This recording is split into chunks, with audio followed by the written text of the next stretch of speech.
And the next one is the drawbacks of Rutherford's model. The Rutherford's model failed to explain the stability of the atom, as according to the model, electrons revolved around the positively charged nucleus. As you can see here that this nuclei will going to carry positive charge, and these are the electrons that are revolving around it in a circular orbits. Clear?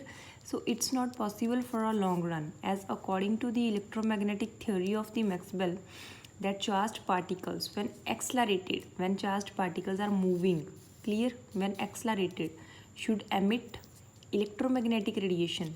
That when these electrons are moving, at that time they have to radiate some energy or emit some energy in the form of the electromagnetic radiations, and after losing the energy, the electron will going to fall into the lower level, means they can fall to the nuclei, clear, which will result in the bombardment of the electrons with the nuclei, which can totally destroy the atom, clear. So what will be the reason that even after getting acceleration, these electrons are not falling to the nucleus? The reason is not explained by the Rutherford, clear. So that's why this model is totally failed, clear. So the revolving electron will lose energy in the form of the electromagnetic radiations, or simply you can say that emits energy and can finally fall into the nucleus. So what is the reason that here that is not happening? That is not explained by the Rutherford. That's why we can say that Rutherford's model is failed to explain the stability of the atom, that what makes these electrons to revolve in these fixed circular orbits, that is not explained by the Rutherford, clear.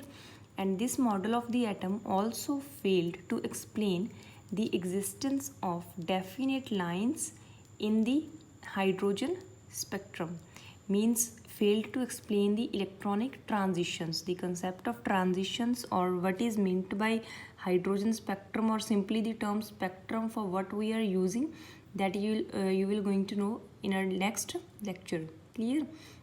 So here this is very important.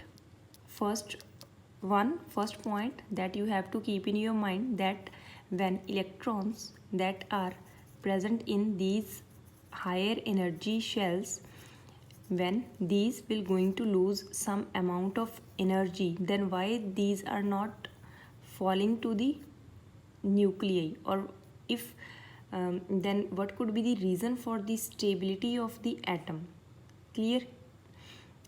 And means you can say that even after getting acceleration, why these electrons are not resulting in the destruction of the atoms after having bombardments with the nuclei or collisions with the nuclei, that these electrons can fall into the nucleus, clear.